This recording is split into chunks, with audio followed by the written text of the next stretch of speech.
Perfect. तो इस video से अब हम बात करने चालू करेंगे रूल्स की, rules to implement Dow theory. तो डाउ थ्योरी को इम्प्लीमेंट करने के मैंने 8 रूल बनाए और याद रखिए ये डाउ थ्योरी नहीं है, इंस्पायर्ड बाय डाउ थ्योरी है। ये सारे रूल्स जो हैं वो हमारे हैं, ऐसा कहीं रिटन लिटरेचर आपको नहीं मिलेगा। सारे के सारे रूल्स हमने खुद बनाए। तो सबसे पहले लिखना स्टार्ट करिए कि हमने ये जो रूल बनाया है कि भाई रीसेंट टॉप के ऊपर जाए तो बाय कर लो, रीसेंट बॉटम के नीचे जाए तो सेल कर दो, पी चेक करके। वो आपको आसान तब लगता है जब क्लियरली टॉप एंड बॉटम बने।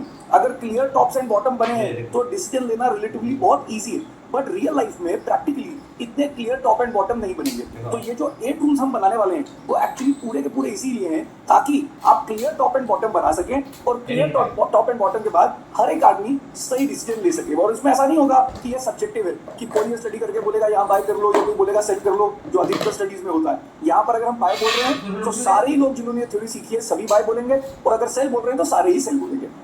अब ये जो हमने थ्योरी बनाई है इसको ठीक तरीके से इंप्लीमेंट करने के लिए जो 8 रूल हैं उसमें से रूल नंबर 1 लिखिए। Rule number 1, we will apply Dow theory on a weekly chart. हम डाउ थ्योरी सिर्फ वीकली चार्ट पर ही अप्लाई करेंगे, क्योंकि अगर आप डेली चार्ट लगाएंगे तो बहुत गड़बड़ हो जाएगी। तो पहले एक बार क्या करते हैं, ये चार्ट हम देखने काम वाले हैं, उस वेबसाइट पर वापस जाते हैं, वो मैंने एक बार दिखाई थी। तो अभी जाते हैं इस वेबसाइट पे, हम आप लोग अधिकतर ये चार्ट इंक नाम की साइट पे ही जाएंगे और यहाँ पर ही अप्लाई करेंगे। तो विच इज फ्री वेबसाइट, आप कोई भी जा सकता है। charting.com पे गए, ये रहा charting.com, और यहाँ पर आपने डाल दिया निफ्टी का चार्ट सिलेक्ट किया। आपने निफ्टी डाला, यहाँ पर लेट मी इसको मिनिमाइज कर लेता हूँ। ये निफ्टी का चार्ट डाल के ये जो 3 इयर्स वीकली ये मैंने पहले से ही सेटिंग की हुई है। तो आपके केस में हो सकता है ये दिखा रहा हो लेटेस्ट अज्यूम 6 मंथ्स, हो सकता है ये दिखा रहा हो डेली, हो सकता है ये कुछ ऐसा दिखा रहा हो कैंडलस्टिक चार्ट। तो आपके इसमें ऐसा भी हो सकता है ये दिख रहा है। तो ये कैंडलस्टिक चार्ट क्या होते हैं वो आप टेक्निकल क्लासेस में सीखेंगे, अभी इसमें मत आइए। अभी हमें, और ऐसा भी हो सकता है कि आपके ये मूविंग एवरेजेस भी टिक किए गए हों और ये अपडेट जब करेंगे तो आपका चार्ट ऐसा दिख रहा है। अब ऐसे चार्ट में तो टॉप एंड बॉटम ढूंढना बहुत ही मुश्किल है, हम ढूंढ ही नहीं सकते। तो क्या करना है, धीरे धीरे चेंजेस करते हैं। पहले तो ये जो 3 कलर की अलग अलग लाइनें बनी है इसको हटा देते हैं। ये मूविंग एवरेजेस लाइन है जो हम टेक्निकल क्लासेस में बात करेंगे, इसको बंद करते हैं, अपडेट कर देते हैं। अब ये आ गया, इसमें भी टॉप एंड बॉटम पता करना बहुत मुश्किल है। तो इसमें क्या करेंगे, कैंडलस्टिक्स के बदले क्लोजिंग प्राइस कर देंगे। क्लोजिंग प्राइस किया तो रिलेटिवली लाइफ हमारी थोड़ी सी आसान हो जानी चाहिए। ये ऐसे चार्ट दिखेगा, यहाँ पे कुछ टॉप एंड बॉटम साफ साफ दिखना स्टार्ट हो रहे हैं। लेकिन यहाँ पर भी क्योंकि ये डेली चार्ट है तो कुछ ज्यादा ही टॉप एंड बॉटम दिख रहे हैं। आप देख सकते हैं जैसे एक छोटा सा ये टॉप है, इसको बोल सकते हैं ये जो ए बना हुआ है, छोटा सा वी बना हुआ है, छोटा सा बॉटम है, ये भी बॉटम है, ये भी बॉटम है। ऐसे छोटे छोटे वी और छोटे छोटे ए बने हुए हैं, मैं उनको हटाना चाहता हूँ। इसलिए मैं क्या कर देता हूँ, वीकली चार्ट कर देता हूँ। जैसे मैं वीकली चार्ट करूंगा आप देख सकते हैं जो छोटे छोटे फ्लक्चुएशन है वो खत्म हो गए हैं। उसके बाद भी जैसे ये एक फ्लक्चुएशन है, इसको हम शायद इग्नोर कर दें, तो वो इग्नोर कैसे करना है वो आप सीखेंगे। लेकिन पहले टॉप एंड बॉटम को कम करने के लिए और पिक्चर को क्लियर करने के लिए सबसे पहला रूल हमने क्या लिखा, we will apply Dow theory only on weekly chart. तो ये हमारा सबसे इंपॉर्टेंट पार्ट हो गया। अच्छा, उसके बाद लिखते हैं रूल नंबर 2। तो रूल नंबर 2 में हम बोल रहे हैं वीकली चार्ट तो करेंगे, लेकिन वीकली चार्ट किसका, क्योंकि अगर आप इंडिविजुअल स्टॉक्स देखें, सेक्टर्स देखें, तो उसमें बहुत बूम एंड बस्ट आते हैं। क्योंकि बहुत बूम एंड बस्ट होते हैं तो आपको बार बार फॉल्स सिग्नल्स मिलेंगे। वो कभी बोलेगा बाय, आप बाय करेंगे अगले गिर जाएगा। तो आपको फॉल्स सिग्नल्स अगर कम चाहिए तो आपको ऐसे जगह पे ये इंप्लीमेंट करना है जहां वोलेटिलिटी कम होती है। इसलिए हम क्या करेंगे, रूल नंबर 2 बना रहे हैं, we will apply Dow theory only on Nifty index. हम सिर्फ निफ्टी इंडेक्स पे ही डालेंगे। अब कई लोग बोलते हैं फिर जूनियर निफ्टी पे नहीं लगा सकते, तो ऐसे लगाएंगे। अगर निफ्टी ने बोला बाय कर लो तो मोस्ट प्रोबेबली जूनियर निफ्टी और सस्ता होगा। निफ्टी ने बोला सेल कर लो तो जूनियर निफ्टी शायद और महंगा होगा। तो जब निफ्टी बाय करने के लिए बोलता है तो जूनियर निफ्टी भी ले सकते हैं, निफ्टी सेल करने के लिए बोलता है तो जूनियर निफ्टी भी शायद सेल कर सकते हैं। अगर ये वेल्थ मैक्सिमाइजेशन का पोर्टफोलियो है वहां पे ये आपको डिसाइड करना होगा कि निफ्टी में से कितना हम सेक्टर स्टॉक्स जूनियर में डालेंगे और कितना हम निफ्टी में रखेंगे। ये मैं आगे वाली किसी वीडियो में एक्सप्लेन करूंगा कि ये रेशियो को कैसे डिसाइड करें। तो हमने बोला निफ्टी लगाएंगे तो क्या होगा, चार्ट निफ्टी का ही देखेंगे, डिसीजन चाहे जूनियर निफ्टी में भी ले सकते हैं। उसी तरीके से अगर निफ्टी बाय करने के लिए बोलता है तो चार्ट निफ्टी का ही देखेंगे। उस टाइम पे सेक्टर की पी और अर्निंग जो हमने लास्ट मॉड्यूल में सीखा था, उस टाइम पे किसी पर्टिकुलर सेक्टर की पी और अर्निंग देख के पता कर सकते हैं कौन से रिलेटिवली सस्ता है। लेकिन चार्ट किसका देख रहे हैं, निफ्टी का ही देख रहे हैं। इससे क्या होगा, हमारे फ्लक्चुएशंस कम हो जाएंगे, हम clear top and bottom predict कर पाएंगे। तो हमने बोला पहला, we will apply Dow theory, we will apply our version of Dow theory only on weekly chart. We will apply our version of Dow theory only on Nifty index fund. तो ये तो हो गए 2 सिंपल चीजें जिससे implement करना थोड़ा सा आसान हो जाए। अब आते हैं रूल नंबर 3।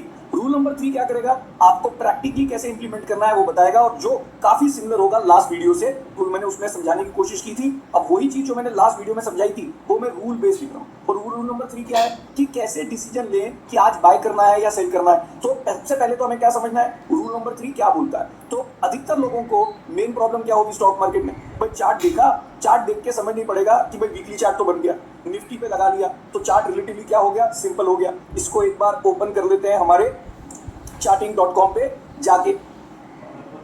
तो ये रहा charting.com, और charting.com पे आपने ये 3 इयर्स का चार्ट मैंने कर लिया, 3 इयर्स वीकली क्लोजिंग प्राइस, कोई मूविंग एवरेज नहीं है, ऐसा चार्ट दिख रहा है। तो ये निफ्टी का चार्ट है इसलिए रिलेटिवली फ्लक्चुएशंस कम है, वीकली चार्ट है इसलिए फ्लक्चुएशंस कम है। लेकिन ये चार्ट देखने के बाद जैसे अगर आप यहाँ पर पॉइंट नंबर ये रिसेंट इस जगह पे हो 16,026 पे, ये समझिए आज का प्राइस है, तो आपका क्वेश्चन क्या है अभी फिर आज बाय कर लें क्या, या आपका क्वेश्चन है आज सेल कर दें क्या। तो ये दो क्वेश्चन हमेशा हमारे प्रॉब्लम में डालते हैं कि आज बाय कर लेना चाहिए या सेल कर लेना चाहिए। तो मैं इन दोनों ही क्वेश्चन का आंसर रूल नंबर 3 और रूल नंबर 4 में बता रहा हूँ। तो लिखिए रूल नंबर 3 क्या बोलता है। रूल नंबर 3 उनके लिए बोल रहे हैं जो मार्केट से बाहर है, और मोस्टली आप में से जितने भी लोग अभी कोर्स कर रहे हैं तो अधिकतर मार्केट से बाहर ही हैं, उन्होंने शायद अब तक इन्वेस्टमेंट नहीं किया। आप में से बहुत कम लोग ही होंगे जिन्होंने कोर्स नहीं किया लेकिन सारा ही पैसा स्टॉक मार्केट में डाला है, हो सकते हैं बट रिलेटिवली कम। तो इसलिए रूल नंबर 3 से स्टार्ट करो। और रूल नंबर 3 क्या है, if you are out of the markets, अगर आप मार्केट से बाहर हैं, if you are out of the markets,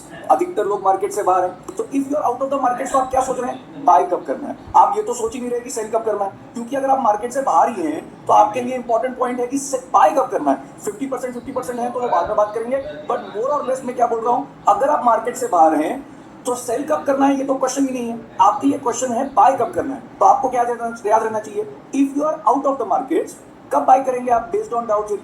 या तो दो चीजों पे कर सकते हैं, या तो पी और अर्निंग नीचे हो, उसके लिए तो डाउ थ्योरी देखने की जरूरत नहीं है, चार्ट देखने की जरूरत नहीं है। अगर चार्ट देख के डिसीजन ले रहे हैं तो कब करेंगे, तो अगर आप मार्केट से बाहर हैं तो या तो यहाँ पे पी और ईजीआर लो होगा तो बाय करेंगे। अगर ये नहीं होगा, क्योंकि ये तो हम डाउ से तो नहीं कर रहे हैं, ये तो हम किससे कर रहे हैं, जो हमने पहले मॉड्यूल 1 और मॉड्यूल 3 में सीखा था उसके बेसिस पे बाय कर लेंगे। तो डाउ थ्योरी का अप्लाई करेंगे कि अगर ये पॉइंट नंबर 1 क्रिएट नहीं होता जहाँ पी और ई दोनों नीचे हैं तो कब बाय करेंगे। If you're out of the markets, look for a recent top. Recent top मतलब अब याद रखिए चार्ट में भी ऐसे ऐसे भी होगा छोटा छोटा, तो कई लोग बोलेंगे कि कौन सा रीसेंट टॉप है, क्या ये है रीसेंट टॉप या उसके बीच में ऐसे छोटे छोटे फ्लक्चुएशन है, ये है रीसेंट टॉप। तो ये मैं आपको सिखाने वाला हूं कि हम कैसे पता करेंगे कौन से सिग्निफिकेंट टॉप है और कौन से इनसिग्निफिकेंट टॉप है या बॉटम है। तो लिखिए if you are out of the markets look for a recent significant top, इधर लिख लेते हैं recent significant top. Rule number 7 और 8 में आप सीखेंगे सिग्निफिकेंट टॉप पता कैसे लगता है। अभी के लिए समझते हैं if you are out of the markets, ये पॉइंट नंबर 1 पे आप बाहर हैं या पॉइंट नंबर 2 पे आप बाहर हैं। तो जब आप मार्केट में बाहर हैं दोनों केसेस में look for a recent top. अगर मैं यहाँ देखूं तो ये क्या है, रीसेंट टॉप। इस केस में देखूं तो ये है रीसेंट टॉप। तो if you are out of the markets look for a recent top. Bottom को देखने की जरूरत नहीं है क्योंकि आपको डर क्या है, मार्केट कहीं बढ़ ना जाए। गिर गई तो प्रॉब्लम ही नहीं है, आप मार्केट से बाहर है, उनका जितना गिरती जाए आपके लिए अच्छा ही है। लेकिन अगर आप मार्केट से बाहर रह गए और मार्केट बढ़ गई तो हमको करेक्टिव एक्शन लेना पड़ेगा कि मैं जो गलती से बाहर बैठा हुआ हूं अब मुझे एंटर करना पड़ेगा। तो इसलिए वो पता कब लगेगा कि मार्केट बढ़ रही है, जब वो रीसेंट टॉप से ऊपर जाए। तो अगर आप मार्केट से बाहर हैं आपका फोकस कहाँ होना चाहिए, टॉप्स पे। If you are out of the markets look for a recent top. इस केस में लिख लेते हैं पॉइंट नंबर 3, इधर भी लिख लेते हैं point number 3। And only if price goes above the recent top, price goes above the recent top, recent significant top भी बोल सकते हैं। तो अगर आप मार्केट से बाहर हैं look for a recent top, जो मैंने पॉइंट नंबर 3 बना दिया है दोनों केस में। And only if price goes above the recent top, अगर इससे ऊपर जाता है या इस केस में ऊपर जाता है तो ही। अगर ऊपर नहीं जाता तो हमें कुछ नहीं चेक करना, बट अगर ऊपर जाता है तो हमें बाय करना है। लेकिन मुझे बताइए अगर ऊपर जाता है तो क्या आंख बंद करके बाय कर लेना है। तो इधर इसको हटाते हैं और यहाँ पे बोलते हैं if you are out of the markets look for a recent top, जो इस केस में ये था हमारा पॉइंट नंबर 3 और इस केस में ये था हमारा पॉइंट नंबर 3। इसको हमने 2 नंबर दिया था, इसको हमने से 1 नंबर दिया था। तो हमने बोला if you are out of the market, चाहे मार्केट बढ़ रही हो गिर रही हो, look for a recent top, significant top. छोटे मोटे टॉप को क्या कर देंगे, इग्नोर, वो सीखेंगे कैसे इग्नोर करना है। And only if price goes above the recent top, जैसे यहाँ पर गया है पॉइंट नंबर 4 पे या इस केस में गया है पॉइंट नंबर 4 पे, look only if price goes above the recent top. तो क्या आंख बंद करके बाय करना है, नहीं। Only if price goes above the recent top check P and take decision accordingly, and take decision accordingly. अब जब मैं बोल रहा हूं टेक डिसीजन अकॉर्डिंगली, इसका मतलब क्या है? इसका मतलब है कि अगर प्राइस रिसेंट टॉप से ऊपर गया, जैसे पॉइंट नंबर 4 में, दोनों ही केस में, चाहे ये केस 1 हो या ये केस 2 हो, क्योंकि दोनों ही केस में ऊपर गया है पॉइंट नंबर 4 पे, हमने बोला अच्छा ऊपर चले गया तो बाय करना पड़ेगा, लेकिन आंख बंद करके नहीं, क्या चेक करेंगे? P ratio. और जब पी रेशियो चेक करी तो 3 रेंज में हो सकती है। या तो हमने अगर 14 को अपना लोएस्ट मान रहे हैं तो इसमें हमने 5 ऐड किया, तो 5 ऐड किया, sorry for the spelling mistake, तो हमने इसमें 5 ऐड किया तो 14 से 19, तो लेस देन 19 को क्या मान लेंगे? लो रेंज। 19 प्लस 5, 19 से 24 को क्या मान लेंगे? Mid range. और 24 से ऊपर जो भी है उसको क्या मान लेंगे? High range. अब ध्यान से देखिए, अगर आप मार्केट से बाहर हैं तो रीसेंट टॉप देखिए जो पॉइंट नंबर 3 है, और उससे ऊपर जब जाता है जो पॉइंट नंबर 4 पे जाता है तो पी चेक करिए, और पी चेक करके डिसीजन ले लीजिए कि कितना बाय करना है। और अगर रीसेंट टॉप से ऊपर जाता ही नहीं है तो बताइए क्या करिए? अगर आप पॉइंट नंबर 1 पे या पॉइंट नंबर 2 पे और प्राइस अगर रीसेंट टॉप से ऊपर जाता ही नहीं है तो क्या करें? तो वेट ही करना है। किसका वेट करना है? कि दोनों पी और अर्निंग नीचे आ जाएं, और अगर दोनों नीचे आ जाएं तो वहां पर हम जान लगा देंगे। तो अब हमने क्या बोला कि जब रीसेंट टॉप से ऊपर जाएगा पॉइंट नंबर 4 पे तो हम बाय करेंगे, लेकिन पी रेशियो अगर लेस देन 19 चल रही है उस दिन, जब प्राइस रीसेंट टॉप से ऊपर जा चुका है, अगर ऊपर नहीं गया है तो पी चेक करने की जरूरत ही नहीं है। तो किसका चेक करना है? सिर्फ पी और अर्निंग दोनों अगर नीचे आ जाए तो ही बाय करना है। लेकिन अगर प्राइस रीसेंट टॉप से ऊपर चले जाए और पी रेशियो उस दिन लेस देन 19 चल रही है तो क्या करेंगे? हम बोलेंगे अच्छा लेस देन 19 चल रहा है तो buy 100% of wealth maximisation portfolio. अगर उस दिन 19 से 24 चल रहा है तो हम बोलेंगे buy 50% of total wealth maximisation portfolio, not the amount which you have in the bank. वो वाला अमाउंट नहीं, क्योंकि कुछ मार्केट के अंदर है कुछ मार्केट के बाहर है। अगर जो मार्केट के अंदर है वो भी वेल्थ मैक्सिमाइजेशन का हिस्सा है, जो मार्केट से बाहर है वो भी वेल्थ मैक्सिमाइजेशन का हिस्सा है, दोनों को ऐड करके देखेंगे इसका 50% कितना होता है और उसके हिसाब से एक्सपोजर लेंगे। और 24 से ज्यादा है तो डोंट बाय नहीं करेंगे, बोलेंगे आप बाय करने का फायदा नहीं है, हम मार्केट में क्या हो गए हैं? बहुत लेट हो गए हैं। तो एक और चीज देख लीजिए, समझिए मार्केट डाउन ट्रेंड में चल रहा है पॉइंट नंबर 1 पे, आपने बोला अगर ये पॉइंट 2 पे आ जाए तो मुझे बताइए क्या आज बाय कर लेना चाहिए? तो हम बोलेंगे नहीं, क्योंकि ट्रेंड ही चेंज नहीं हुआ। लेकिन इस पॉइंट नंबर 2 पे अगर पी रेशियो 17 चल रही है, जब हमने डिसाइड किया है कि हमारी लोएस्ट कितनी चल रही है आज? 14। ये हो सकता है ये रेंज भी चेंज होते रहे, लेकिन जब 14 चल रही है और इस पॉइंट नंबर 2 पे 17 चल रही है तो आप में से कई लोग क्या गलती कर सकते हैं? आप बोलेंगे अच्छा पॉइंट नंबर 2 पे 17 चल रही है तो पी रेशियो लेस देन 19 चल रही है तो बाय 100%। ये गलत है। आप यहां पे वीडियो को स्टॉप करिए और मुझे बताइए गलत क्यों है। गलत इसलिए है क्योंकि मैंने बोला था only if price goes above the recent top, जब तक इस पॉइंट से ऊपर नहीं जाएगा, अगर ऊपर गया और तब भी रेशियो लेस देन 19 चल रही है तो बाय 100%। लेकिन अगर ऊपर गया ही नहीं, ये पॉइंट नंबर 2 पे चल रहे हैं, पी 18 चल रही है, 17 चल रही है, तो ऊपर गया ही नहीं पॉइंट 3 से, जब ऊपर गया ही नहीं तो बाय नहीं करना। तो आप में से कई लोग क्या बोलेंगे फिर बाय कब करना है? तो मैंने बोला फिर तो वेट करना है। किसका? कि अगर लकी निकले तो मार्केट गिरते गिरते यहां पर आ जाए और पॉइंट नंबर 4 पे पी भी कितनी आ जाए? 14, और अर्निंग ग्रोथ भी रेट भी कितना हो जाए? लो। अगर ये हो जाए तो पॉइंट 4 पे बाय कर लेंगे। अच्छा, एक और चीज ध्यान रखिए जो आप में से कई लोगों ने ऑब्जर्व कर ली होगी कि अगर ये पॉइंट 2 पे 18 थी, हमने बाय नहीं किया, नीचे आ गई, पॉइंट नंबर 3 पे या पॉइंट नंबर 4 पे पी रेशियो चल रही है से 17, तो मुझे बताइए क्या बाय कर लेंगे? नहीं, क्योंकि किसका वेट कर रहे हैं? लोएस्ट का वेट कर रहे हैं। लोएस्ट आ गई तो बाय कर लेंगे, नहीं आई तो वेट ही करते रहेंगे। उस वेट करने के चक्कर में अगर प्राइस ऊपर चले गया रीसेंट टॉप से तो यहां पे बाय कर लेंगे। कई बार ऐसा भी होगा 4 से और नीचे आ जाएगी 5 पे, लेकिन पी रेशियो 14 नहीं आई, पी अर्निंग दोनों लो नहीं हुई, तो हम फिर भी बाय नहीं कर रहे। तो अब हम बोलेंगे जब पॉइंट नंबर 4 से ऊपर चले जाए तो बाय कर लेंगे। आप नोटिस कर रहे हैं आपका एंट्री करने का पॉइंट कभी नंबर 3 का टॉप था, कभी नंबर 2 का टॉप था, कभी नंबर 4 का टॉप था, कभी नंबर 6 का टॉप हो जाएगा। तो आपका एंट्री लेवल क्या होता जाएगा? कम होता जाएगा और हम मार्केट से बाहर रहेंगे। इस थ्योरी को आपको अप्रिशिएट क्यों करना चाहिए? क्योंकि जब डाउन ट्रेंड चलता है तो किसी का दिमाग ही नहीं चलता कि इस जगह पे बाय करना है कि नहीं, फिर ऊपर आगे नीचे आ गई, दिमाग ही नहीं चलता बाय करना है कि नहीं। लेकिन डाउ थ्योरी ने आपका काम आसान कर दिया है। पॉइंट नंबर 1, पॉइंट नंबर 2, दोनों जगह पे वो बोलेगा पी और अर्निंग चेक कर लो। अगर दोनों लो हैं तो बाय कर लेंगे, नहीं है तो वेट ही करते रहेंगे, क्योंकि लकी निकले तो नीचे आ जाएगी, नहीं लकी निकले तो रीसेंट टॉप से जब ऊपर जाएगा तो हम बाय कर लेंगे। तो आपने नोटिस किया जब डाउन ट्रेंड चल रहा है तो पूरे डाउन ट्रेंड में बाहर रहने की हिम्मत कौन देता है? जब आपको ये पता होता है नीचे आएगा तो कर लेंगे, लेकिन नहीं भी आया तो भी आपके पास दूसरा ऑल्टरनेटिव प्लान है, प्लान बी, विच इज जब रीसेंट टॉप से ऊपर जाएगा तो हम बाय कर ही लेंगे। तो आपको ये घबराहट नहीं होगी कि मैंने नीचे नहीं किया तो पता नहीं मैं कब बाय करूंगा, फिर मुझे समझ पड़ेगा कि नहीं पड़ेगा। हमारे पास प्लान ए के बाद प्लान बी हमारा अवेलेबल। अच्छा, इसी तरीके से रूल नंबर क्या लिख लेते हैं? Rule number 4। अभी तक 3 रूल क्या है? सबसे पहले वीकली चार्ट पे अप्लाई करेंगे, दूसरा निफ्टी पे ही अप्लाई करेंगे, तीसरा if you are out of the market वालों की हमने बात करी। लेकिन अब समझते हैं जो मार्केट के अंदर, यानी कि समझिए मार्केट बढ़ रही है और आप मार्केट के अंदर हैं, तो आप मार्केट के अंदर हैं तो आप क्या बोलेंगे, if you are in the markets. तो अब आप मेरे को पूछेंगे अगर मैं मार्केट के अंदर हूं तो सेल कर देना चाहिए क्या, तो लिखिए if you are in the markets, if you are in the markets. अगर आप मार्केट्स के अंदर हैं तो ये पॉइंट नंबर 2 लिख लेते हैं। डाउन ट्रेंड में हैं तो इसको लिख लेते हैं से पॉइंट नंबर 3, और आप यहां पे बैठे हुए हैं। तो अगर आप मार्केट के अंदर हैं, if you are in the markets, तो आपने मेरे को बोला सेल कर देना चाहिए कि नहीं, तो क्या होना चाहिए, अगर आप मार्केट के अंदर हैं और मार्केट बढ़ते गई तो आपको कोई फर्क ही नहीं पड़ता, अच्छा ही है आपके लिए। लेकिन अगर मार्केट गिर गई तो आपको नुकसान होगा। तो आपका फोकस कहाँ होना चाहिए, टॉप्स पे होना चाहिए या बॉटम्स पे। टॉप से तो फायदा ही होता है, ऊपर जाती है तो, नीचे जाता है तो नुकसान होता है। इसलिए if you are in the markets look for recent significant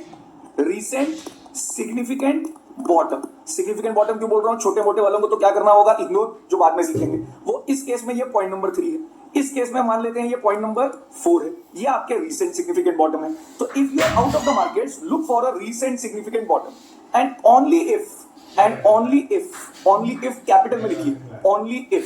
पहला वाला जो रूल नंबर 3 लिखा था उसमें भी जो मैंने लिखा है ओनली इफ, इसको कैपिटल में लिखिए, क्योंकि जब तक ये नहीं होता तब तक आपको ये चक्कर में नहीं पड़ना कि पी मिड रेंज में है, लो रेंज में है या हाई रेंज में।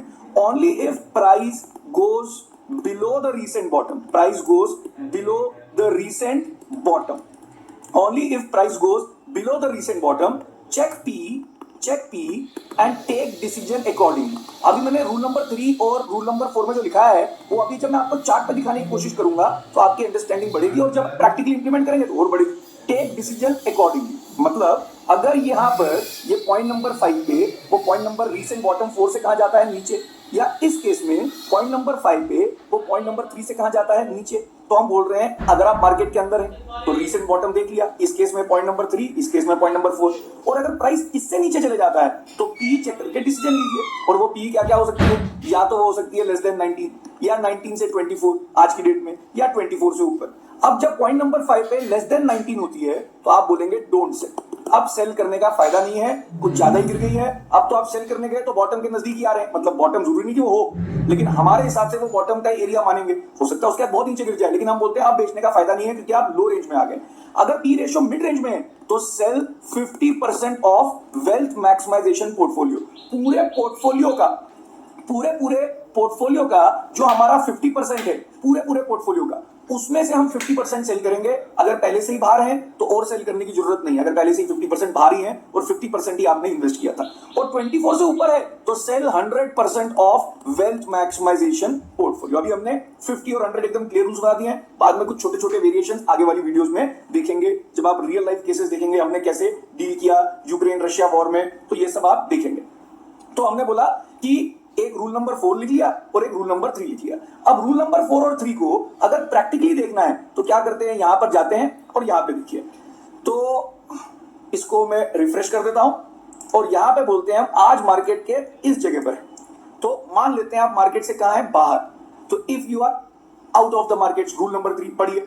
If you are out of the markets तो आपको डर क्या लग रहा है, मार्केट कहीं बढ़ ना जाए, क्योंकि बढ़ गई और आप बाहर रह गए तो पार्टिसिपेट कैसे करेंगे, गिर गई तो प्रॉब्लम नहीं है। तो if you are out of the markets look for a recent top. इस केस में रीसेंट सिग्निफिकेंट टॉप, ये जो है वो सिग्निफिकेंट नहीं होगा, इसको हम क्या कर देंगे, इग्नोर। तो ये होगा आपका रीसेंट सिग्निफिकेंट टॉप। ये कैसे, ये आगे आपको पता लगेगा कि इसको मैंने टॉप कैसे डिक्लेयर किया, इसको कैसे रिजेक्ट कर दिया, छोटे वाले को इसको टर्शरी वेव्स माना तो कैसे रिजेक्ट किया, वो आगे देखेंगे। बट रूल नंबर 3 पढ़िए, if you are out of the markets look for a recent top. जो ये अमाउंट है, ये वैल्यू है 17,500, and only if price goes above the recent top. अगर इससे ऊपर जाता है तो इस जगह पे हम बोलेंगे अरे ट्रेंड फिर से ऊपर का हो गया है, अब हमको क्या करना चाहिए, बाय। लेकिन आंख बंद करके बाय नहीं करेंगे, क्या चेक करेंगे, पी रेशियो। तो या तो अगर आप मार्केट से बाहर हैं तो रीसेंट टॉप से ऊपर जाएगा तो पी चेक करके बाय करेंगे वेल्थ मैक्सिमाइजेशन के लिए, या फिर अगर आप लकी निकले तो यहीं से मार्केट नीचे गिरते जाएगी और पी और अर्निंग दोनों क्या आ जाएगी, नीचे, और हम यहीं पे क्या कर लेंगे, बाय कर लेंगे। तो अगर आप मार्केट से बाहर हैं तो मैंने आज के केस में ये बताया। अगर आज आप मार्केट के अंदर होते तो आप क्या बोल रहे होते, if I am in the markets. तो मैंने बोला अगर आप मार्केट के अंदर हैं तो ये एक्चुअली आपका एक रीसेंट सिग्निफिकेंट बॉटम था, क्योंकि आप मार्केट के अंदर थे तो ये आपका एक रीसेंट सिग्निफिकेंट बॉटम था और price if you are in the markets look for a recent significant bottom, वो ये वाला था। And if price goes below the recent significant bottom, जो इस केस में हुआ, तो check P and take decision accordingly. हमने एक्चुअली, ये अभी आप बाद में सीखेंगे, जब यूक्रेन रशिया वॉर हुआ तो इसको हमने बोला था ये हमारा सिग्निफिकेंट बॉटम है और प्राइस यहाँ पे रीसेंट बॉटम से कहां चले गया है, नीचे चले गया है। क्योंकि नीचे गया तो वहां पर हमने थोड़ा सा पोर्टफोलियो लाइट करने का डिसीजन लिया है, वो आप हमारे अपडेट वीडियो में भी देख सकते हैं मई 2022 के। क्यों किया, क्या सोच रहे हैं हम, क्या आगे होगा, ये हम आगे डिस्कस करेंगे। लेकिन मैंने आपको बताया कि ये रूल्स बना के अगर आप मार्केट से बाहर हैं तो टॉप पे देख के डिसीजन लेंगे, अगर आप मार्केट के अंदर हैं तो बॉटम पे देख के डिसीजन लेंगे। तो मैंने ये दो रूल बना दिए, मार्केट से बाहर तो कैसे, मार्केट के अंदर तो कैसे सोचें। अब 5, 6, 7, 8 जो है वो हम थोड़ा और प्रैक्टिकल रूल्स हैं जो हमको हेल्प करेंगे इसको बेटर तरीके से इंप्लीमेंट करने के लिए। तो नेक्स्ट वीडियो में नेक्स्ट 4 रूल्स के बारे में बात करेंगे और फिर जो मैं बहुत टाइम से प्रॉमिस कर रहा हूं, इन सारे रूल्स को 2000 से 2022 तक हर दिन का डेटा देख के इंप्लीमेंट करेंगे। तब जाके आपको क्लियर होगा कि क्या इसकी स्ट्रेंथ है, तब जाके आप इसको ज्यादा और अप्रिशिएट करना स्टार्ट करेंगे कि आपकी लाइफ कितनी सिंपल हो गई है।